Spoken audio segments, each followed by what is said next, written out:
Alright, so I just wanted to make a video on NZD USD. So I had already written in here that there's a double bottom. You can kind of see it. Let me move that out of the way. Kind of see the formation here. There's a double bottom, similar to this, kind of a double bottom, slanted a little bit, but still. And this is a weekly chart.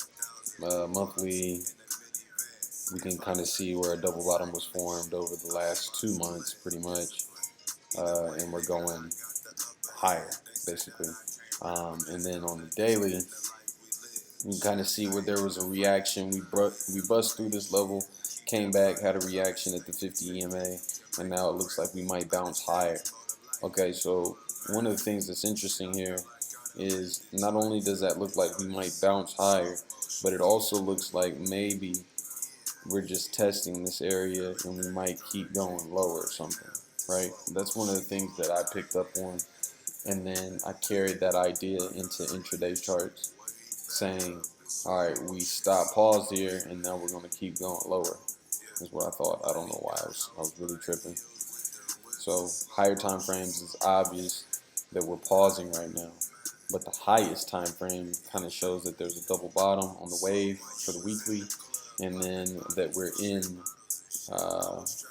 the upside of the double bottom on the monthly as well. So even the weekly shows that we're kind of slanted to the upside. We're coming up on this 50 EMA for the weekly though.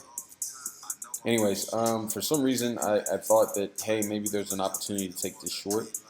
And so the thing about trading is you're going to see whatever you want to see in these charts. And for the hourly and the 4 hour, I definitely saw what I wanted to see. This can look like a pullback. It looks like a pullback, and I can say that I'm going to take this pyramid reversal type of play down to this area. So let me draw that in. So on this pullback, boom, and maybe I'm really aiming like overall around that area, right? And so my fib might look like this, just so we can really get a handle on what I'm talking about here. So maybe I do something like that. I'll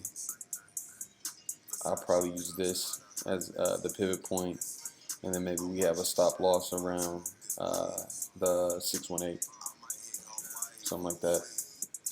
And so that would have really put me at a really huge advantage for an 851 type of move, is what I'm looking for, to just drop down further on the backside of this.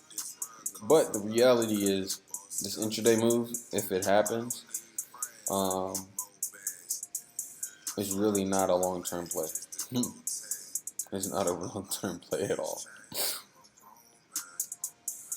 This was a pause. It's coming off of a huge candle that dropped all the way down to these levels. We've got some momentum starting to turn the tide, so we're about to change trend. This is trend change after going through a move that started in March and ended in May.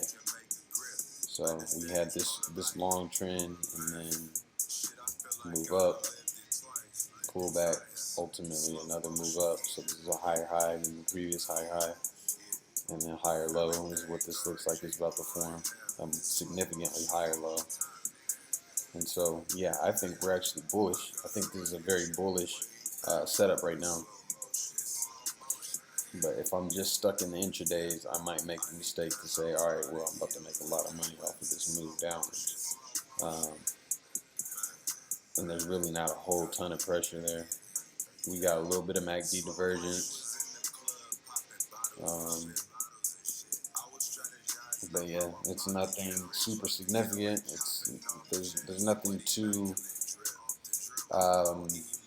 convincing going on here. So that's what that is, man. Just watch yourself is what I want to say.